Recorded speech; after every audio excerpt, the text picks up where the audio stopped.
Hi, it's Charles Baker. Welcome back to part three of my Appraising Fire Damaged and Destroyed Residential Properties seminar. I hope you were with me in parts one and two. Now let's get started. So in part three, we're going to talk about specific report examples and case studies. These are reports that I've actually prepared for fire insurance related purposes. Valuation approaches, data sources, litigation, post-fire stigma, wrap up, and then some final thoughts. This is a sample of burnout photos in Malibu. I spent about 4 days in the field in and around Malibu, Point Dume, Malibu Lake, Agora, and some other areas. And it was really an emotional experience walking around these burnout properties with debris still scattered about. There was still a kind of an acrid smell in the air as well. And it was, it's kind of a visceral experience, I must say. But, I was there, I had a job to do. So let's talk about it. Case study number one. This is a property in the Yerba Buena area of Malibu. It's way off in the western end of the county. Actually, it's in Ventura County. This particular property consists of a 5 acre lot, and it's in the mountains, about a mile up from PCH. So a private driveway leads up to the west side of Yerba Buena, down into a watershed, then up the side of a hill, eventually wending its way to the subject site. The private driveway also provides access to one other property as well as to a private camp, all of which were destroyed in the fire. Now, the driveway is wide enough for one vehicle and has no guardrails. The owner had recently paved his portion of the driveway. So topographically, this site is about has a graded level pad of about 3/4 to 1 acre in size. The remainder was hill slopes and ridge lines and canyons, and just really had no utility other than as surplus land. The property enjoys panoramic views around 360 degrees of arc of the mountains, with about a 90-degree view of the ocean to the south. And as you can see here, it was completely destroyed in the fire. Now, based upon my data sources, which included interviews with the owner, who was the builder as well, and the general contractor, and a construction cost breakdown, everything that I can get my hands on, it was apparent this was a very high quality residence with custom upgraded finishes throughout, such as slab porcelain flooring, quartz and marble kitchen and bath surfaces, custom appliances, LED lighting, skylights, stone fireplaces, Fleetwood sliding doors and windows. And the effective age basically was zero at the time of the fire because it had just been completed prior to the fire. So given the subject of remote location and real sinuous access, which you'll see in a second, the cost of construction was necessarily greater than for a more urbanized flatland dwelling of the same quality. Here's some location maps of the property. On the left side is an aerial view, and then the right side we zoom in and we can see the parcel itself, surrounded by nothing but hills and brush. Property information, as you can see from the photographs, it was a pretty high quality build. I considered this very good quality. Class of construction, it was a class D, which is wood frame over stucco. It's important you need to specify that in your appraisal, insurance appraisals. Use, of course, single family residential. The improvement size was 2,972 square feet per the assessor and 2,960 square feet per a prior appraisal. It had a 5-car garage. It was a 1-story dwelling built in 2018 on a concrete slab with cemented as stucco over wood frame construction. Of course, it had dual pane Fleetwood windows and sliders, had a flat roof. The room count was 3 bedrooms, 2 full baths, and 1 half bath. It had a porch and a patio, a lower patio area, outdoor fire pit, concrete driveway, hardscape, and it had a gate. Now, this house was completely off the grid. Had solar electricity with battery backup, a water cistern, and on-site wastewater. This was a building sketch that was provided by the owner from an appraisal he had done previously, so this was also very helpful. So Let's talk about replacement cost data sources. We've got primary sources and secondary sources. Some of the primary sources that we're all familiar with, obviously, Marshall and Swift or Swift Estimator. That's a CoreLogic product. It's a pay-per-use product, industry standard. It gives you lots of details, very comprehensive, and it has regional cost modifiers. RS means it's very expensive. It's used mostly in commercial properties, but it's got extensive construction cost figures, very detailed, labor rates by region, which is important, and regular updates of materials pricing. And again, like I said, it's very strong for commercial properties. Xactimate is another service, which is costs $2,100 a year, and that has real-time pricing updates. I found that to be very specific to the point in time that I was appraising. It's used a lot in insurance restoration work, includes local material, labor costs, very detailed line item pricing, and cost segregation. For risk is another one that costs between $85 and $100 a month. Dwellingcost.com, that's a pay-per-use. Craftsman National Appraisal Estimator, buildingcost.net, that's also another pay-per-use product. And finally, HM Facts, a pay-per-use product. So we have secondary data sources too that will help us. Local sources such as building contractors, local building associations, regional construction cost surveys, municipal building departments, and local material suppliers. Industry publications like ENR or Engineering News Record, Craftsman Cost Data, National Association of Home Builders data, and construction cost indices. Government data can be helpful in this case from the Bureau of Labor Statistics, Census Bureau information, state-specific construction information, and local building permit data. Real estate sources can include local MLS, new construction data, builder association surveys, and of course your own files. If you've got recent comparable new construction that you've done, that's something that can be a valuable resource, and I've relied on that in many, many occasions. So here's some examples that I did, actually ran through this Yerba Buena property using the same assumptions, the same square footage, and it reported very different results. For example, in the upper left is the HM means uh, estimate of $259 a square foot. Marshall and Swift was $326 a square foot. Buildingcost.net was $447 a square foot. But as it turns out, in the case of the Yerba Buena property, all of those estimates were low.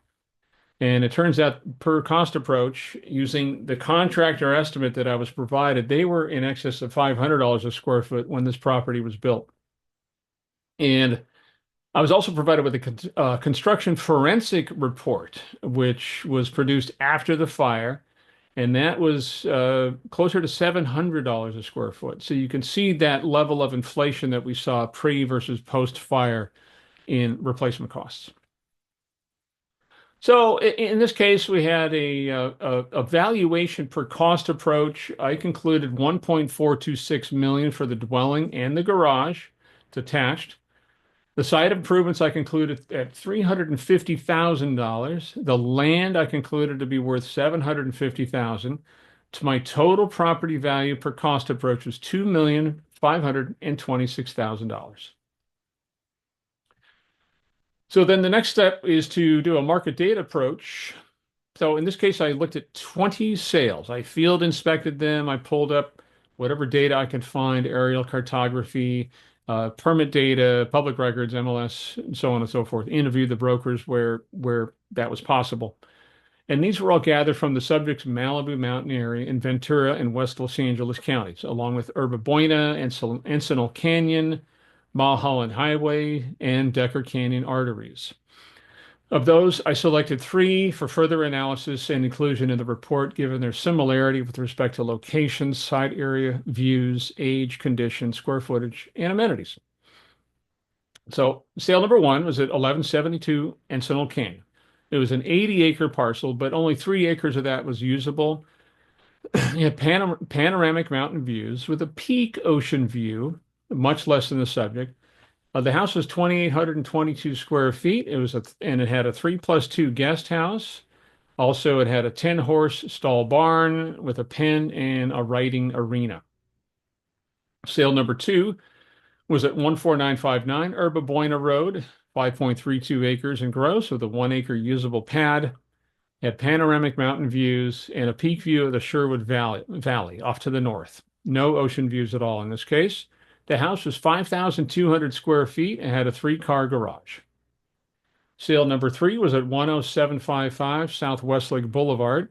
Had a 6.6 acre gross site with a 1.5 acre usable pad.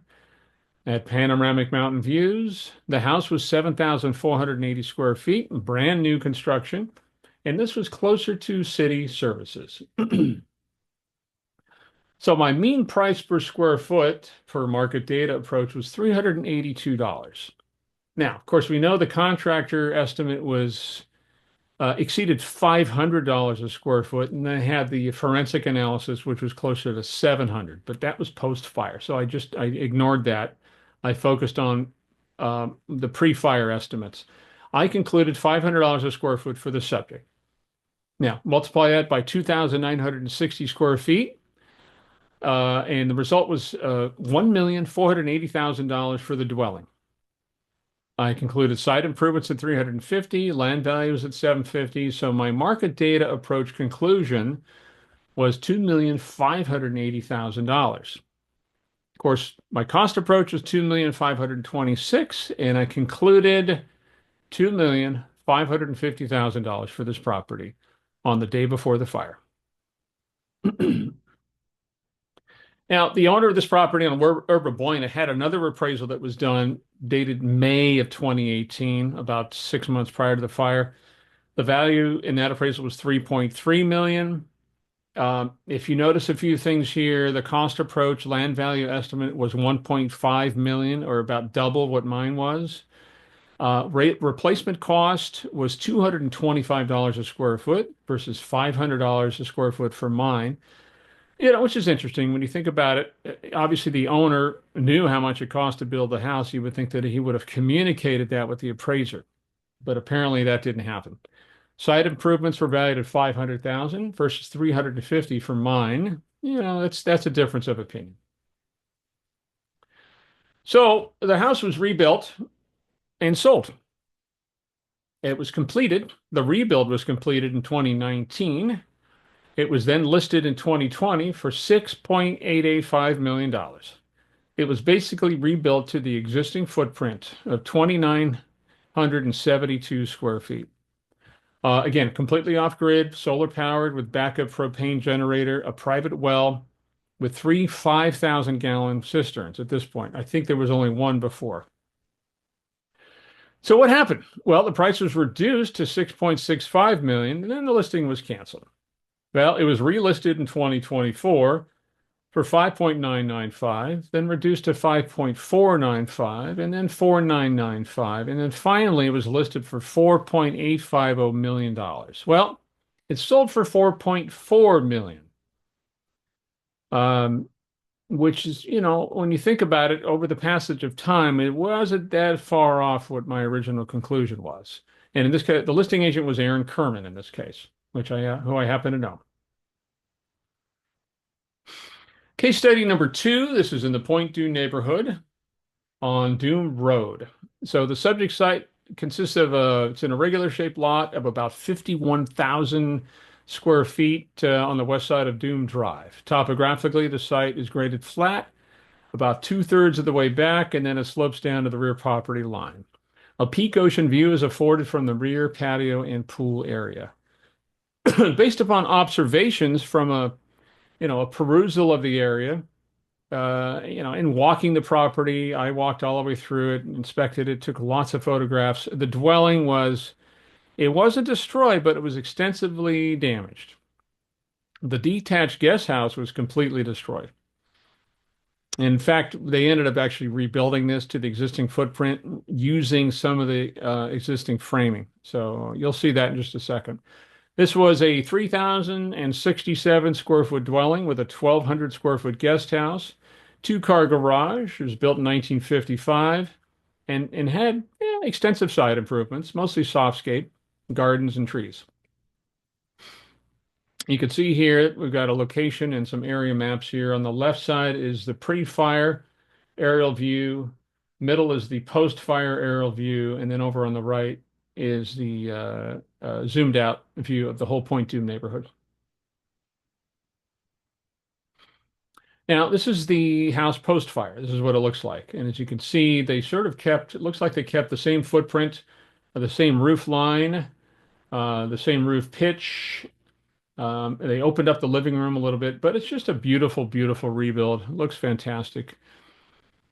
I just wanted to share that with you.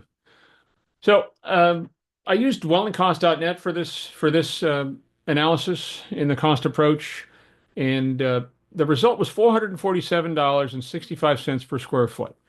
And if we multiply that by 3,067 feet for the dwelling, that results in a value of $1,373,000 for the dwelling. The garage was valued at $45,000. I calculated depreciation at $378,176. So the depreciated cost was $1,040,000, or about $339 a square foot. And I concluded that my total property value in this case was $4,929,000. And this is my cost approach valuation. So market data approach, I looked at a total of 8 sales. They were all gathered from the subject area of Point Dume. Of those, I selected 4 for further analysis and inclusion in the report, given their similarity with respect to location, site area views, age, condition, square footage, and amenities.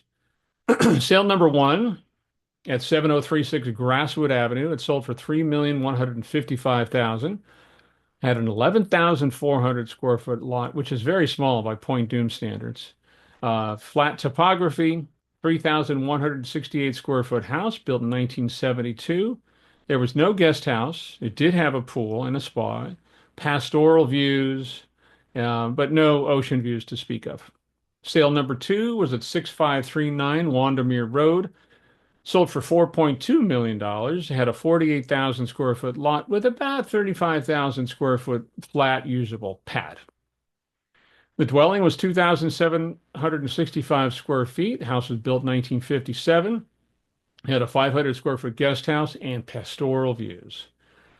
Sale number 3 was at 7050 Doom Drive, sold for $4,975,000.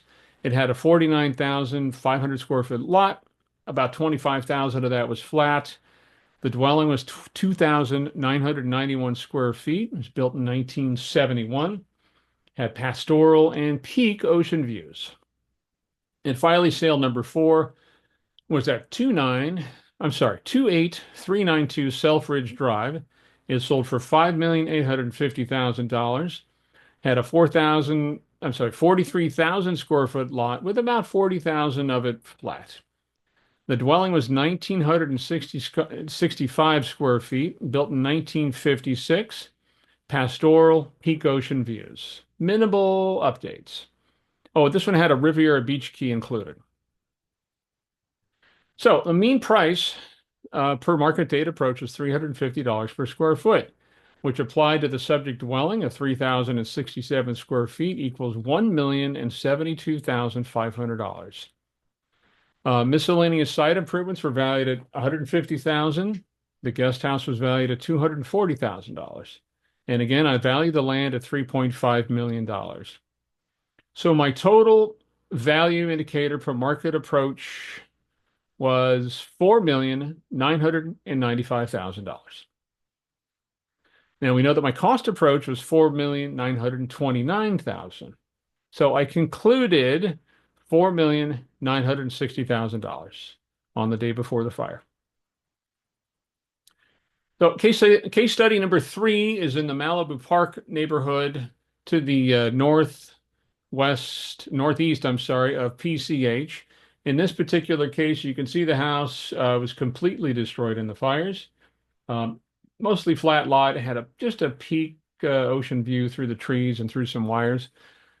This site was an irregularly shaped lot of about 20,675 square feet on Harvester Road.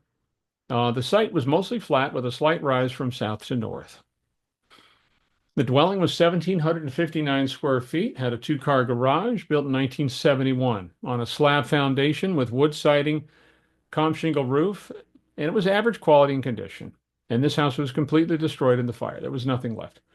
It last sold for $1,650,000 on December 21st of 2017. It was then subsequently listed for $2,395,000.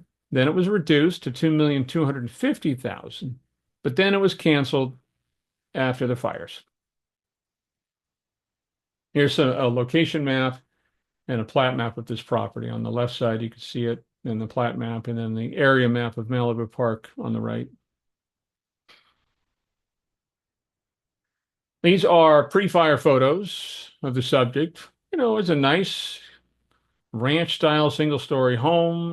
Looks like new windows, newer windows, and the interior was in good shape.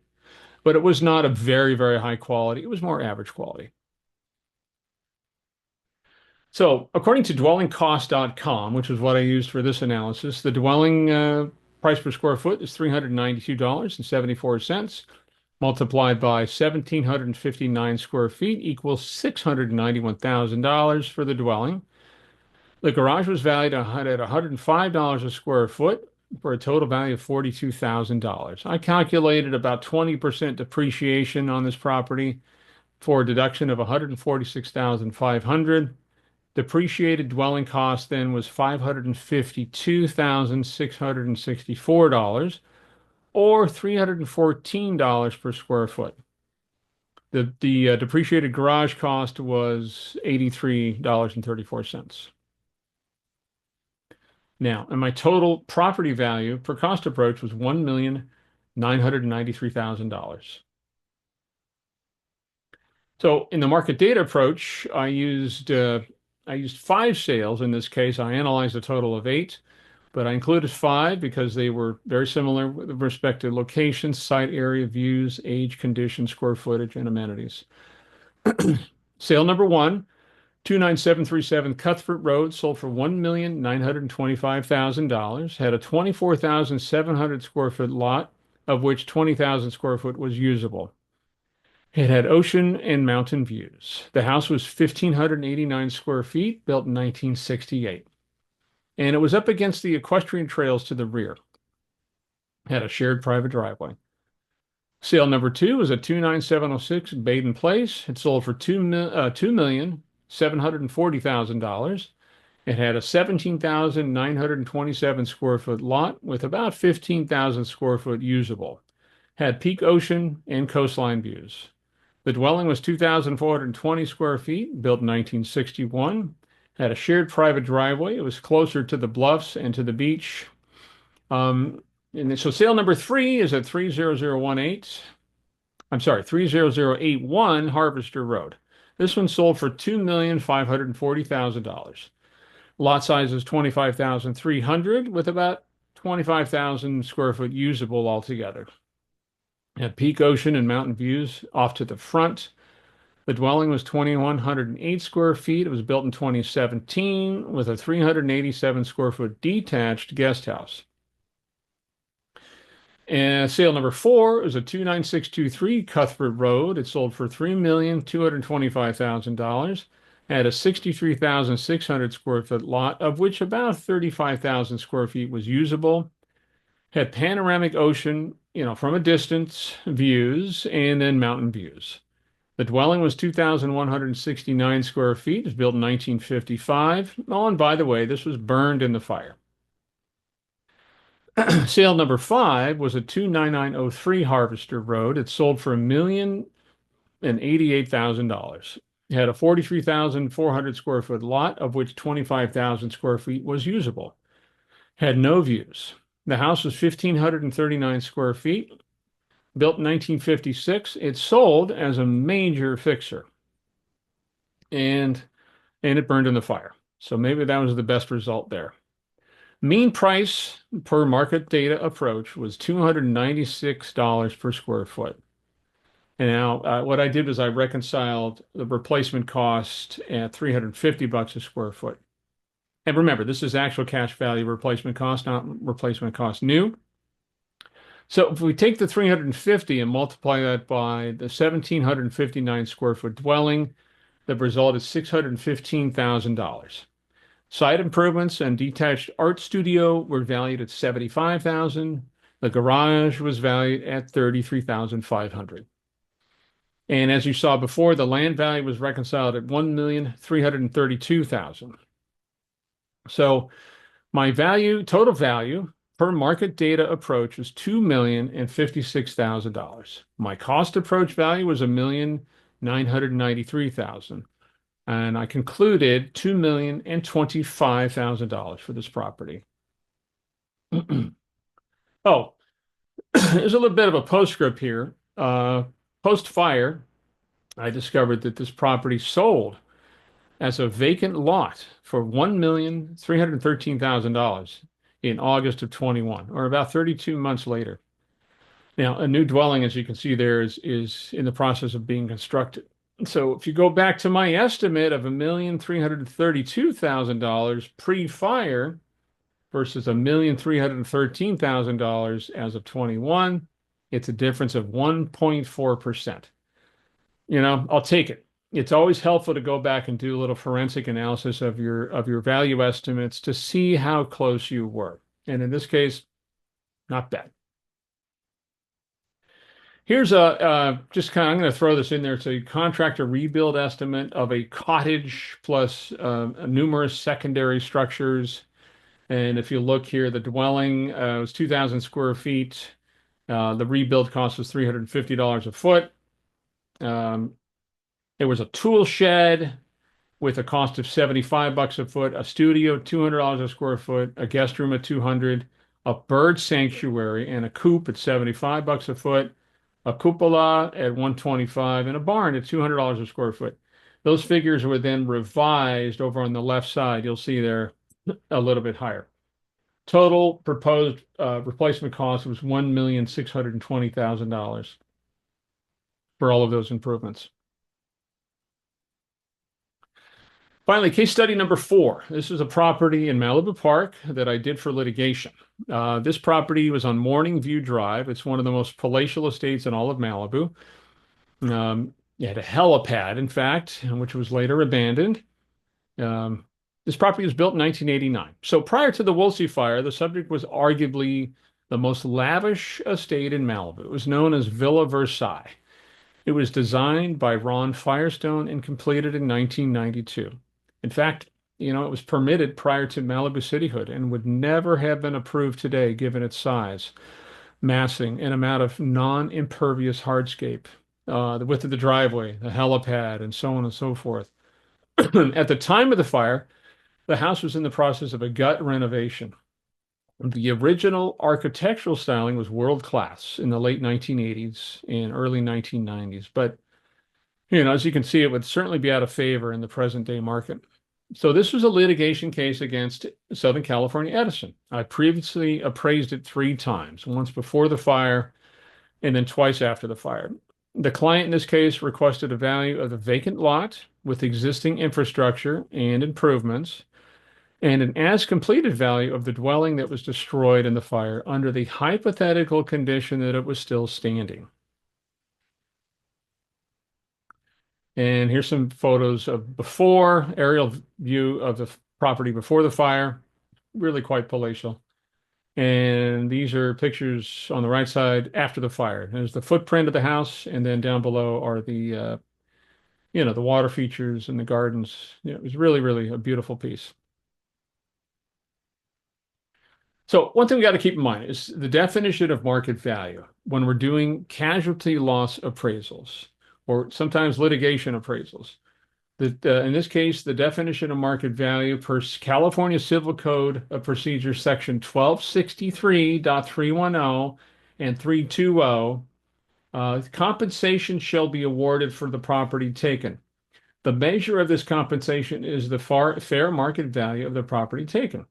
And if you go down, you'll see that it's the highest price on the data valuation that will be agreed to by a seller.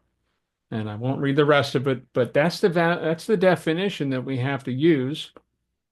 for casualty loss appraisals. Now, in this case, of course, per client request, the appraised value assumed the hypothetical completion of a luxury quality dwelling, 15,550 square feet, along with associated site improvements as of November 21st, 2023. I didn't do a cost approach in this case, but the end result was that the attorney, the client that hired me, prevailed against the defendant. The damage award was based upon my appraised value, and the judge concurred with my valuation. So rather than show you the whole appraisal, just thought I'd show you the table of contents. It's about 100 plus pages of a narrative report that I felt was very important to just lay everything out on the table so that the triers of fact could get a really good picture of what it was that I was appraising and the reason behind it. So this is a snip out of that is the site value estimate that I did for this appraisal. So in this case, a subject home site and the tennis court, which is slightly above the home site, comprised about 1 acre. The pool spa area is about a third of an acre, and the lower level water ponds that we saw is about a quarter of an acre. The gazebo and the lower slope was about 1.5 acres, and finally the lower pasture, the corral, and the guest house was about 2 acres. So that given that each of the above site comparables in this that you can see here, each of these consist of a home site plus additional, which in this case mostly surplus land. The subject's main buildable pad of about 1 acre, I valued at $5 million. And the remaining 4.2 acres I valued at additional $5 million for a total of $10 million. For my sales comparison approach, I analyzed 10 improved comparable sales. I made location adjustments for where the properties were, whether West Malibu, Point Dume, Carbon Mesa, Malibu Road Bluffs, Malibu Crest, and so on and so forth. I made adjustments for usable site area, surplus site area, view factor, quality construction, condition, gross living area, and site amenities. Now, typically when I do my reconciliation, and I do this in every case, I'll weigh my comparable sales primarily by date of sale. And then secondarily, I'll weigh them by proximity, and sometimes tertiarily by net and gross adjustments. And then I'll reconcile those three numbers into a single number. And you can see here this grid is something I put together for this narrative report. So what's next?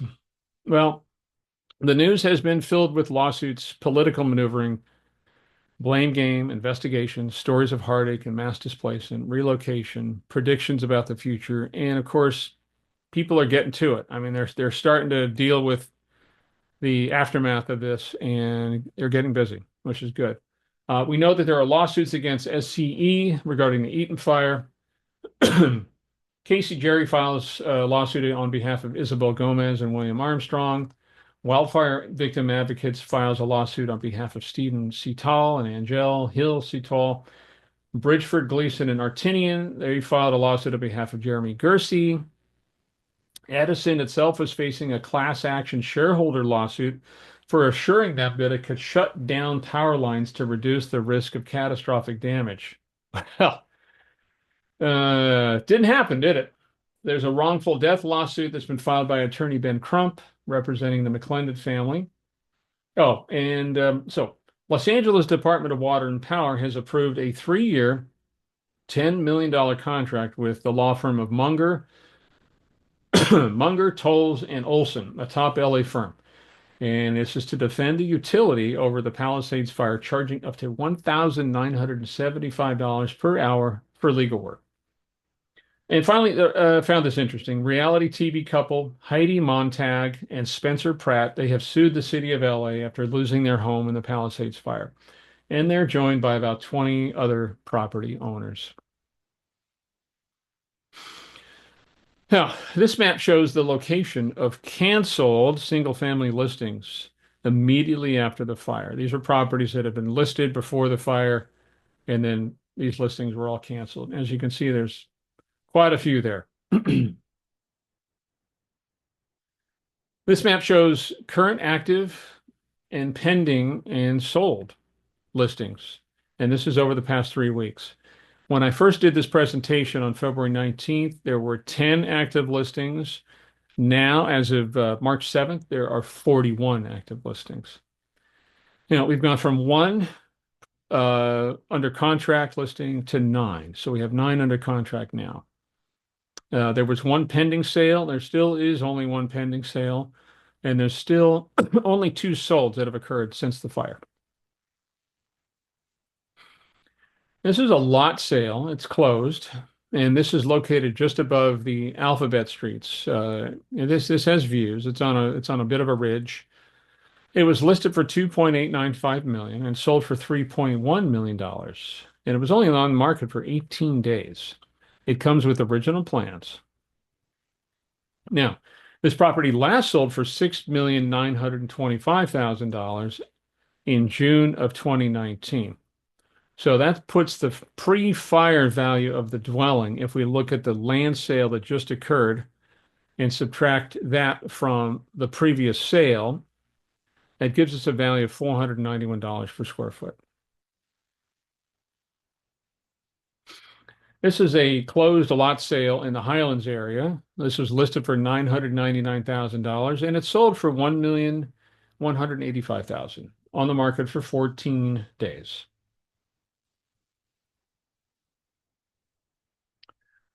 This is a pending sale. This is located in the Marquez Knolls area, near the Marquez Elementary School. I was up there literally a week ago doing an appraisal of a burnout and driving past Marquez Elementary and seeing that whole campus just completely gone was tough. That was tough, but it'll come back.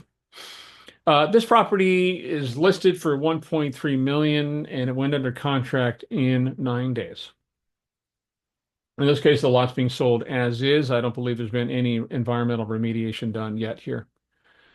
Here's a active listing, 1159 Monument Street. This is in the Alphabet Streets, just on the periphery near the village. Listed for 2.95 million. It's been on the market for 3 days. It was previously improved with a 4,034 square foot dwelling built in 2016. And it sold then as a new house for $5.7 million. And by the way, it's got an existing mortgage, which was taken out in July of last year for $5.2 million. Ouch. This is just an illustration of the price appreciation that we're seeing for properties in nearby unaffected areas. So this house is in Rustic Canyon, which is still in the Palisades and the LA Unified School District. This property is under contract. It was on the market for 7 days. List price was $6.5 million. And this is for a 2,488 square foot house, which equates to $2,612 per square foot. Now, I looked at the real AVM estimate for this property, and that indicated a value of $4,922,000. Here's a recent listing of a home that survived the fire. It's been on the market now for 23 days, and it's surrounded by burnouts. And I guess for someone who doesn't want to deal with rebuilding, $8.3 million is probably a pretty reasonable price. It's turnkey, as they say it. Here's a active listing up in the Palisades Highlands area. This is in the Country Estate, which is a gated community up there. And this is located near the origin of the fire. In this community, about 1/3 of the homes were lost. List price of this property is $10,995,000. And this one survived the fire. It's been on the market 6 days. The last time this property sold was for $4.75 million in July of 2020. And real AVM indicates the value of this house is about $6 million. So it's asking almost 11 for it. That's pretty steep. Now, this map shows current, active, pending, and solds for vacant land in Altadena.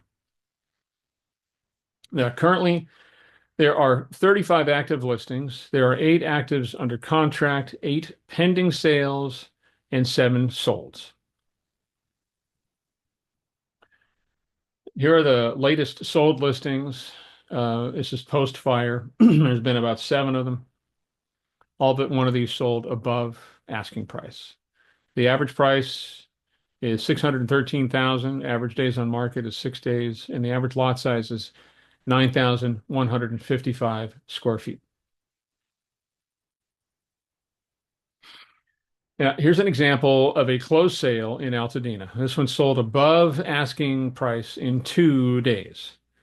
And now, the last sale of this property was for 1.225 million in 2018, and the previous dwelling that was lost is 3,062 square feet. Real AVM has this at 1.920 million. Now, assume $100,000 in site improvements. What's the value of this dwelling pre-fire? Well, if you do the math, it equates to about $397.50 per square foot. There's another indicator you can use when doing insurance appraisals. So let's talk about some, additional considerations going forward. We have fire stigma issues, and this is going to be interesting to look at. If you apply what's known as the bell curve, Randall Bell's developed this, and we'll talk about that in just a second. How long does the psychological stigma last? Now, insurance companies, they typically pay out on replacement cost rather than actual cash value, depending, of course, on the insurance coverage. Will we be needed as appraisers? Well, certainly we will, especially in the event of litigation and all the other reasons that I mentioned in part 1 of this presentation. Will be needed for IRS casualty loss appraisals. And this is typically where you get two appraisals are needed. One immediately before the fire, and the other can be up to 2 years afterwards. Now, keep in mind the operative definition of market value, highest price that I mentioned earlier. In the event of litigation, the data value would be specific to the cause of action. So bottom line here, there could be a tremendous volume of work, but keep in mind that you will be benefiting from someone else's major losses. Professionalism is key. We must be mindful of the target on our back vis-a-vis appraisal bias. Going forward, we really need to endeavor to show compassion and understanding while maintaining our impartiality. I've done over 1,000 appraisals in the affected areas, and I'm in the beginning stages of putting together a group of highly experienced appraisers to make our reports collectively available to homeowners to submit for insurance purposes. And we want to do that free of charge. So I mentioned the bell curve previously. According to Randy Bell, who is with Landmark Research, and if you ever get a chance, you should take one of his seminars. They're the best in the business. He's the best in the business. So according to Randy, fire damage is a class 4 condition. It's a temporary condition. And as I mentioned in part 1 of the analysis, that condition does not last forever. In fact, after the Woolsey fire, the stigma was essentially over by about July of 2020. So in this case, the detrimental condition is the fire event. And then the recovery stages follow a predictable pattern. First of all, you have unimpaired value, then you have the assessment stage, the repair stage, the ongoing stage, and then whatever market resistance that may still come into play going forward. Although in this case, I don't believe we're going to see market resistance once we are well underway in the rebuilding process. But that could be 2 to 3 years down the road. Right now, we're in the first stage. Price discovery is beginning to take place with these burnout listings and sales that I mentioned previously. And we're going to see a lot more of those. The cost and responsibility stage will evolve over the next 6 to 12 months. The repair stage could begin shortly but it's going to take years until the affected areas return to some semblance of normalcy. And as noted in the Malibu case study, the market returned to pre-fire prices within about 20 months. Will there be any lingering market risk to return to the area? Well, if history is any guide, I mean, the answer is likely no. People are going to go back. So I want to thank you for spending some time with me here in part three of my three-part analysis appraising fire damaged and fire destroyed properties. I hope this has been helpful. Hope it's been useful. Hope you've had some real good takeaways here. I threw a lot of information at you. If you have any questions, again, feel free to reach out to me. My email address is cbaker@appraisalpros.com. Again, that's cbaker@appraisalpros.com. Thank you very much. And if you like, I would love it if you could leave a positive review on my Google for Business page. And I'm going to be making this presentation available on the SoCal Institute chapter website, as well as in various social media venues. Thanks again. Take care. Bye.